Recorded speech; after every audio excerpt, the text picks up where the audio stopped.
Hi hello guys, welcome back to channel. యాక్చువల్గా నేను experience అయినదాన్ని ఒకదాన్ని మీతో షేర్ చేసుకుంటున్నా. ఏదన్నా నువ్వు ఒకటి పర్సనల్గా ఫిక్స్ అయిపోయావు అనుకో, ఇట్లా నేను ఏదన్నా సాధించాలి అని సేఫ్ జోన్లో బతకకు, రిస్క్ చేయి. ఖచ్చితంగా రిస్క్ చేస్తేనే ఆ రిస్క్లో స్ట్రగుల్ కనీసం నువ్వు ఒక్కసారైనా నీ లైఫ్లో ఇట్లా రిస్క్ చేయకుండా నేను ఆల్రెడీ ఏదో అద్భుతాలు జరిగిపోవాలి నా లైఫ్లో అంటే జరగవు. ఎందుకంటే కొన్ని రిస్కులు ఎట్లాంటివి ఉంటాయంటే నువ్వు మొత్తం జీరోలో వరకు పోయే ఛాయిస్ కూడా ఉంటుంది. అది నువ్వు యాక్సెప్ట్ చేయాలి, ఫేస్ చేయడానికి రెడీ ఉండాలి. నువ్వు ఒక 20 నుంచి 25 మధ్యలోనే ఇవన్నిటిని ఫేస్ చేయడానికి రెడీగా ఉన్నావు అనుకో, ఇంకా 25 నుంచి నువ్వు మిగతా 100 వరకు ఎలాంటివి వచ్చినా ఫేస్ చేయడానికి రెడీగా ఉంటావు. ఎప్పుడైతే నువ్వు ఎగ్జాంపుల్ ఒక లైఫ్లో ఒక ద్రోహాన్ని చూడు, తొందరగా లైఫ్లో ఎట్లా బతకాలో ఎవరి దగ్గర ఎట్లా ఉండాలో తెలుస్తుంది. ఒక కష్టాన్ని చూడు, డబ్బులు ఎట్లా సేవ్ చేసుకోవాలో వస్తాయి. చాలా ఎక్స్పెన్సివ్ లైఫ్, నువ్వు ఇట్లా డబ్బులు ఎక్కువ వస్తున్నాయి నేను మంచిగా బతుకుతున్నా అన్నప్పుడు కూడా నువ్వు ఫ్యూచర్గా మరి వచ్చిన అది గవర్నమెంట్ జాబ్ కాదు కదా, వచ్చిన రోజులే ఉండాలి, తర్వాత లేకపోతే మళ్ళీ సేమ్ అదే కష్టపడాలి. సో ఆ కష్టపడకుండా ఉన్నదాన్ని ఫ్యూచర్ ఇన్వెస్ట్మెంట్కి సేవ్ చేసుకో. సర్వైవల్ థింగ్స్ నేర్చుకోండి. అంటే హయ్యర్ రిచ్ కాకముందుకు ఒక పర్సన్ గ్రోతింగ్ స్టేజ్లో ఉన్నప్పుడు వాళ్ళ లైఫ్ని ఎన్ని సాక్రిఫైస్ చేస్తాడు. అసలు టైంకి తినడు, టైంకి పడుకోడు రిచ్ కాకముందుకు. ఎందుకంటే మన టార్గెట్ ఏంటంటే ఈసారి కొడితే ఎట్లుండాలంటే నేను ఇంకొక 10 తరాలు కూర్చొని పండుకొని తిన్నా కానీ సెటిల్ అయిపోవాలనే టార్గెట్ ఉంటుంది. నువ్వు ఒక్కరోజు 9 గంటలు పనిచేసే వరకే అలిసిపోయిన నడుముని వస్తుంది, తలకాయ వస్తుంది అని ఫీల్ అయితే నీవు జీవితం అంతా తలకాయ నొప్పులతోనే బాధపడాలి. ఎందుకంటే నువ్వు నొప్పిని ఎప్పుడైతే భరిస్తావో అందుకని అప్పుడు గ్రోత్ ఉంటుంది. బ్రాడ్కాస్ట్లో మనం ఒక వీడియో కూడా విన్నాం అనుకుంటా, హీరో సత్యదేవ్ చెప్పింది, రాజు కావాలనుకున్నానికి ఫస్ట్ కిరీటాన్ని ఇయ్యరు, యుద్ధాన్ని ఇస్తారు. యుద్ధంలో గెలిచినవానికే రాజుకు అర్హత ఉంటే వాడు ఆ రాజు అవుతాడు. చేయకముందుకే భయపడి నువ్వు చేయకుంటేనే ఫేస్ చేసి ప్రాబ్లమ్స్ వస్తున్నాయని కాంప్రమైజ్ అయ్యి సేఫ్ లైఫ్లోకి వెళ్ళిపోయినావు అనుకో, నువ్వు అర్హుని కాదు అనమాట. అంటే నువ్వు రాజు కాలేవు ఎప్పటికీ. అట్లాంటి లైఫ్ని లీడ్ చేసుకుంటూ కూర్చోవాలి ఎప్పటికీ. సో లైట్ తీసుకోకుండా అసలు లైఫ్ని నీకు ప్రతి ఒక్క డేని ఒక టార్గెట్తో పెట్టుకుంది. లైక్ నేను పర్ డే నేను ఒక 1000 సంపాదించాలి, లేకపోతే పర్ డే నేను ఇంతవరకు కంప్లీట్ చేయాలి టార్గెట్ పెట్టుకోండి. నా లైఫ్ని ఇంతవరకు ఇవన్నీ చేసుకోవాలి. నేను లిటరల్లీ మీరు నమ్మరు 2019 ఇంజనీరింగ్ అవుతున్న తర్వాత బయటికి అప్పుడు వర్క్ అదే తర్వాత బయటకు వచ్చిన నేను ఎప్పుడూ ఇట్లా నిజంగా వైబ్ కావాలి, ట్రిప్స్కి వెళ్ళాలి, టూర్కి వెళ్ళాలని టార్గెట్ లేదు. నాకు ఒక బైక్ కావాలి అని ఫిక్స్ అయిపోయినాను 2019లో. డ్యూక్ బైక్ కావాలి, అది ఏమైనా కానీ అని. ఆ టైంలో మా మమ్మీ వాళ్ళు కూడా మనీ లేవు కదా, ఎందుకు స్ట్రగుల్ అది అని చెప్పి అన్నీ చెప్పారు నాకు కూడా. ఆ టైంలో నేను బైక్ కొనేసిన, ఇప్పుడు నేను నడుపుతున్న బైక్ కొన్న వెంటనే ఎంతో మొత్తం నెట్ పేమెంట్ చేసేసినాం ఆ రోజు. కానీ అవి కొంచెం బయట తీసుకొని చేసినాం. ఇప్పుడు అది కట్టాలంటే ఇప్పుడు నా ఓన్ రిస్క్. నేను 30,000 బండి స్కూటీ కొనిస్తా అంటే కొనకుంటే నేను 1,50,000 బండి కొన్నప్పుడు నా ఓన్ రిస్క్లో నేను పే చేసుకున్నా వద్దా ఇవన్నీ. సో నా ఓన్ రిస్క్లోకి పోవాలంటే ఇప్పుడు నేను కష్టపడాలి. ఎందుకంటే నేను తీటకు నేను సెలెక్ట్ చేసుకున్న బండిని ఇది. ఎందుకంటే అప్పటి వరకు మా ఇంట్లో స్పోర్ట్స్ బండ్స్ లేవు. మా డాడీ రెగ్యులర్గా గ్లామర్ ఉండేది, వాడేటోళ్ళం. సర్వైవల్ థింగ్స్ ఉండేవి. అట్లా నేను రిస్క్ చేసినప్పుడు నేను ఖచ్చితంగా నేను రిస్క్ చేయాలి. స్థాయిగా రేంజ్ కాకపోయినా కానీ నేను దాన్ని పర్చేస్ చేసిన కాబట్టి ఖచ్చితంగా నేను స్థాయికి మించి నేను రిస్కులు చేయాలని అప్పటి నుంచి రిస్క్ చేసుకుంటూ వస్తున్నాను. నేను ఫిక్స్ అయిపోయినా ఒక ప్లేస్లో ఉన్నప్పుడు ఇక రిస్క్ చేయకపోతే నీకు ఏం ఉండదు అని.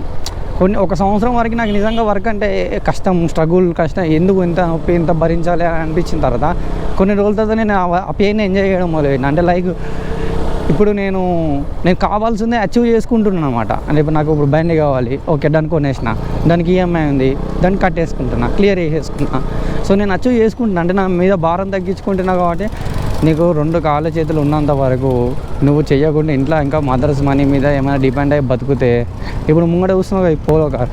నాకు పోలో రెడ్ కలర్ అంటే పిచ్చి అసలు. ఒక ఇట్లా 10th క్లాస్లో మా ఇంట్లో అంటే మా డాడీ నాకు కొనిస్తాడని ఒక ఎక్స్పెక్టేషన్ లేనప్పుడు కూడా నేను పడ్డ డ్రీమ్ ఏంటంటే నాకు BMW 1000RR కావాలని డ్రీమ్ కాలే. నాకు KTM డ్యూక్ కావాలి, ఒక మంచి ఫోన్ అంటే ఐఫోన్ కావాలి. నేను అంతకు మించి ఏమైనా అప్గ్రేడ్ కావాలంటే పోలో రెడ్ కలర్ కార్ కావాలని చెప్పి నేను ఫిక్స్ అయిపోయినా. ఇవన్నీ నేను 1921లో అనుకుని ఇట్లా జస్ట్ డ్రీమ్స్ లాగా పెట్టుకున్నాను. 24 వరకు అన్నింటిని అచీవ్మెంట్. అంటే ఒక 3 ఇయర్స్లో నేను స్టడీస్కి నేనే ఫీజు కట్టకుండా చూసుకున్నా. ఇవన్నిటికీ నేను వర్క్ చేయకపోతే సర్వైవల్ కాకపోను. బట్ నేను స్టాప్ అయితే కనుక ఇవన్నీ చేయలేను కదా. సేఫ్ లైఫ్లో కూర్చొని ఇంట్లో ఎందుకంటే ఇప్పుడు ఏ పేరెంట్స్ అయినా ఈ ప్రపంచంలో కన్నందుకు ఖచ్చితంగా తిండి పెడతారు, నీకు షెల్టర్ ఇస్తారు. నువ్వు ఆ 2 సుఖాలు చూసుకొని ఇంట్లో ఉన్నావు అనుకో, ఇంకా నువ్వు సర్వైవల్ కావు జీవితంలో ఎప్పుడు. ఒక ఏమ్ని పెట్టుకో, ఖచ్చితంగా ఒక ఏమ్ని పెట్టుకోకపోతే ఎప్పుడు రిస్క్ చేయబుద్ది కాదు.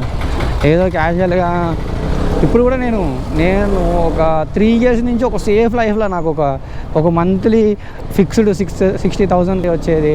ఒక అటు ఇటు టైం పాస్ చేసుకుంటే వేరే షూట్స్ చేస్తే నాకు ఆల్టర్నేట్గా 20-30,000 వచ్చేది. 80 నుంచి 1 lakh వచ్చేది. నేను సేఫ్ లైఫ్, ఎంజాయ్ లైఫ్ని చేసుకున్నాను.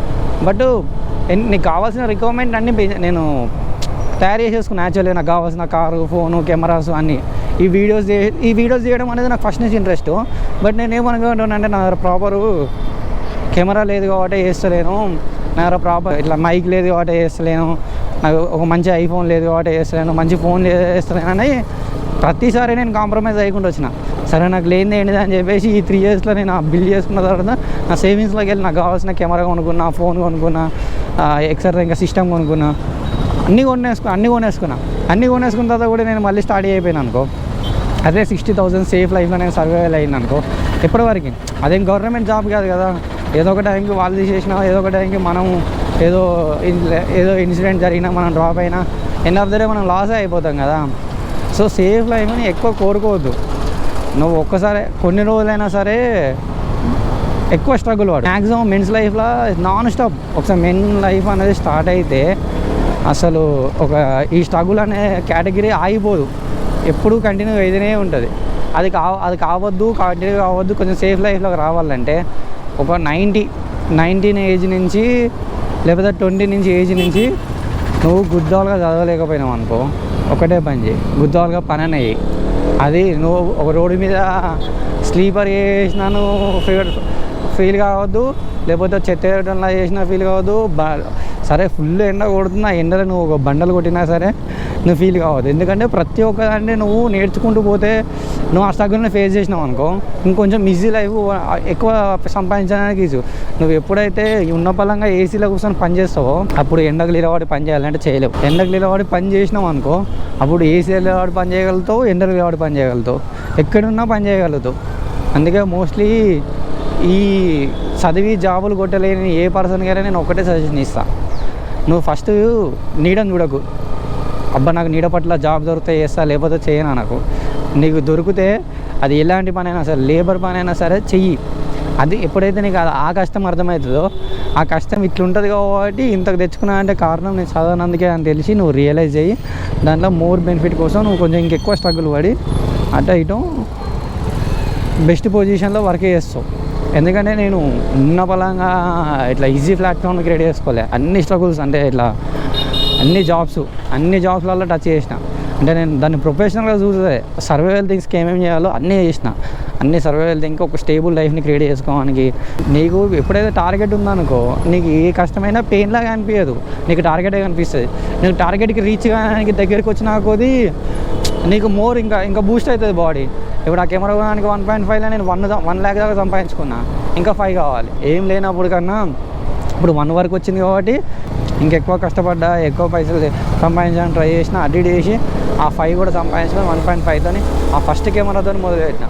ఆ ఫస్ట్ కెమెరాతో ఒక మంత్లీ 25 సంపాదించడానికి స్ట్రగుల్ పడ్డ డే నుంచి కరెక్ట్ మంత్లీ 1 lakh సంపాదించుకునేదాకా తెచ్చుకున్నా. ఒక 24-25 yearsలో ఏ ఎడ్యుకేషన్ని హెల్ప్ లేకుండా ఓన్లీ కేవలం నీకు ఉన్న పర్సనల్ స్కిల్స్తోనే నువ్వు అంత సంపాదించుకోవాలంటే నిజంగా టాస్క్ పని అది. సో నువ్వు డిపెండెన్స్ మానుకో. ఎప్పుడైనా ఒకటే చదివితే డేంజర్గా చదువుకో, జాబ్ కొట్టేలా. చదవలేను అనుకుంటే ఇంకో ఇట్లా ఫ్రూట్స్ పెట్టుకుని అమ్ముకున్నా కానీ సర్వైవల్ అయిపోతారు. ఏదో ఒక పని చేయకుండా అయితే ఖాళీ అన్నావు అనుకో వేస్ట్గా. నువ్వు ఒక్క రోజుని నీ లైఫ్లో ఒక 1,000 లాగా క్యాలిక్యులేట్ చేసుకో. మంత్లీ 30,000 నువ్వు మంత్లీ సంపాదించకపోతే వేస్ట్. నువ్వు 25 వచ్చే వరకు కూడా 30,000 సంపాదించకపోతే నువ్వు ఖచ్చితంగా ఆఫ్టర్ మ్యారేజ్ ఒక 28కో 30లోకి అయితే ఎప్పుడో ఒకసారి చేసుకుంటావు పెళ్ళి అయిపోయిన ప్రతిరోజు నువ్వు కష్టపడతావు, ఘోరంగా అంటే ఘోరంగా కష్టపడతావు. అందుకే నీకు లైఫ్ ఛాయిస్ ఇస్తుంది, ఖచ్చితంగా కొన్ని అవకాశాలు ఇస్తుంది. ఎట్లా అంటే ఏదో ఒక దాంట్లో పని చేసి బతుకురా అని చెప్పి ఒక దారి చూపెడుతుంది. నువ్వు అప్పుడు ఏమనుకుంటావు, ఆఫీస్లో సారీ స్ట్రిక్ట్గా ఉన్నాడు, నాకు టైం సెట్ అయితే లేదు, అక్కడ నిలబడితే ఫుల్ ఎండ కొడుతుంది, నాకు అసలు కంఫర్ట్గా లేదు, ఇట్లా రీజన్ చెప్పి పని చేయకుండా ఉండవు. అరే నువ్వేమన్నా ఎంబీబీఎస్ చదివినావా ఎఫ్ఆర్సీఎస్ చదివినా నీకు ఖచ్చితంగా కంఫర్ట్ లైఫ్లో నీకు జాబ్ రావడానికి? నువ్వు చేసిన దానికి నీకు ఒక జాబ్ దొరికింది అంటే అక్కడ ఖచ్చితంగా ప్రాబ్లమ్స్ ఉంటాయి, నీకు కంఫర్ట్గా ఉండవు. సో నువ్వు ఎట్లున్నా సరే ఆ జాబ్ నువ్వు యాక్సెప్ట్ చేసుకోవాలి, దాన్ని యాక్సెప్ట్ చేసుకొని పని చేయాలి. రీజన్స్ చేయించుకున్నావు అనుకో నీకే లాస్. నువ్వు ఆ రీజన్ చెప్పి తప్పించుకుని పోతే ఇంకో ఈ వీడియో చూసే ఎవరికైనా చెప్తున్నా ఒకటి, నువ్వు ఎక్కడైనా పని చేయి ప్రపంచంలో, అక్కడ ఒక ప్రాబ్లం లేకుండా మాత్రం ఉండదు. ఎక్కడైనా ఖచ్చితంగా నీకు శాలరీ వచ్చే దగ్గర శాలరీ ప్రాబ్లం అని ఉంటుంది, సార్ దగ్గర ప్రాబ్లం అని ఉంటుంది, నీ పైన మేనేజర్ దగ్గర ప్రాబ్లం ఉంటుంది, ఖచ్చితంగా నీకు ప్రాబ్లం ఉంటుంది. ఆ ప్రాబ్లమ్స్నే నువ్వు, ఎందుకంటే నువ్వు ఓన్ కంపెనీ కాదు కానీ నువ్వు ఎంప్లాయీ, అవన్నిటిని ఫేస్ చేస్తేనే నువ్వు ఓన్ కంపెనీ పెట్టే ప్లేస్ కన్నా వెళ్ళిపోతావు, లేకపోతే సర్వైవల్ ప్లేస్ కన్నా వెళ్తావు. నువ్వు ప్రాబ్లమ్స్ చేపించుకొని బయటకు వెళ్ళినావు అనుకో, నువ్వు ఏడ పని చేయలేవు. ఎందుకంటే ప్రతి ఒక్క ఈ యూనివర్సల్ ఫ్యాక్ట్ ఇది ఓన్లీ ఈ ఒక్క పనిలోనే ప్రాబ్లం ఉంటుందని కాదు. నువ్వు సాఫ్ట్వేర్కి వెళ్ళు, ఎవడో ఒక నీ మీద తల మీద చేయి పెట్టి తలకాయ ఒత్తుతూనే ఉంటాడు, నీకు తల నొస్తూనే ఉంటుంది. ఈ గ్యాస్ సిలిండర్స్ ఉన్నాయా అవి వేసేసి చూడు, వాడు నీకు రోజులీ టార్గెట్ ఇస్తాడు. నీకు 100 బుకింగ్లు వచ్చినా అనుకో 100 డెలివరీ చేయమంటారు. 100 డెలివరీ చేయాలంటే 100 మంది కింద గ్రౌండ్ ఫ్లోర్ ఉన్నారు కదా, ఒక్కొక్కడు 5th ఫ్లోర్లో ఉంటాడు. 5th ఫ్లోర్లో అంటే నువ్వు 100 డెలివరీ చేయాలంటే 5 ఫ్లోర్లు మెల్లిగా ఎక్కుతా అంటే కుదురుతుందా? జప్ప నీకు నడుమును వచ్చినా చెయ్యిని వచ్చినా ఎండ కొట్టినా ఏదైనా సరే నువ్వు స్పీడ్గా ఎక్కి స్పీడ్గా దిగి అది డెలివరీ చేస్తే ఆ 100 నువ్వు అచీవ్ చేస్తావు. సో అట్లా ప్రెషర్ ఉంటుంది పైనుంచి ఎక్కడైనా. పీక పడదగినంత వరకు ఖచ్చితంగా ప్రతి ప్లేస్లో నీకు స్ట్రగుల్ ఉంటుంది. నీకు సేఫ్ లైఫ్ ఎక్కడ లేదు, ఇక్కడ everything struggle. So safe life కోసం ఆలోచించకండి. నువ్వు కొంచెం బలంగా నీ ఒళ్ళును ఉంచి నీ బాడీని నువ్వు నొప్పిని ఫీల్ అయ్యి ఆ పెయిన్ని నువ్వు ఎంజాయ్ చేయగలిగిన రోజే నువ్వు రెడీ టు సర్వైవల్, ఈ సొసైటీలో సర్వే చేయడానికి రెడీ ఉంటావు. నీకు కావాల్సిన నువ్వు ఫస్ట్ ఆఫ్ ఆల్ ఒక డ్రీమ్ పెట్టుకో, దేనికైనా టార్గెట్ పెట్టుకో. సో 30 రోజులలో నేను నెలకి ఇంత సంపాదించాలని టార్గెట్ పెట్టుకో, లేకపోతే ఈ సంవత్సరంలో ఇది కొనాలి అని టార్గెట్ పెట్టుకో, లేకపోతే ఈ ఇయర్లో ఇది పెట్టుకోవాలని టార్గెట్ పెట్టుకో. ఈ టార్గెట్ లేని దగ్గర నువ్వు ఎంత చేసినా కానీ అచీవ్ కాలేవు. ఎప్పుడైనా గోడ మీద నిలబడి అటు దుంకాలా ఇటు దుంకాలా అని దుంకుతే అటన్నా దుంకు ఇటన్నా దుంకు, అటు నీళ్ళు ఉన్నాయి ఇటు భూమి ఉన్నాయి. నువ్వు ఆ నీళ్ళలో పడ్డా ఈత కొట్టేలా ఉండాలి, ఇటు భూమి మీద పడ్డా పరిగెత్తేలా ఉండాలి. కానీ ఏడ నువ్వు కూర్చొని రెస్ట్ తీసుకొని నిద్రపోయే అంత చాయిస్ ఏడ దొరకదు. సో ఖచ్చితంగా పరిగెత్తాలి ఈ సొసైటీలో సర్వే కావాలంటే, లేకపోతే మీ అయ్యా అంబానీలా అయ్యవలసి ఉండాలి. లేనప్పుడు ఖచ్చితంగా నీకోసం మీ డాడీ ఇంకా నువ్వు 24 years 25 years ఉన్న తర్వాత కూడా నీకోసం నీకు అండర్వేర్ కొనిస్తుందంటే దాని బదులు నువ్వు అదే ఏదన్నా నీళ్ళని బయట దుంకి చావు, వేస్ట్. అంతకు మంచి లైఫ్ ఏముండదు తెలుసా. ఏమన్నా సంపాదించుకొని వాళ్ళకి మనం హెల్ప్ కావాలి కానీ ఇంకా వాళ్ళ మీద డిపెండ్. ఒకటి నువ్వు వాళ్ళకి హెల్ప్ కాకపోయినా సరే కానీ భారం కావద్దు, అది గుర్తుపెట్టుకొని లైఫ్ని లీడ్ చేయండి. సో ఇంట్రెస్ట్గా ఉంటే సబ్స్క్రైబ్ మై ఛానల్.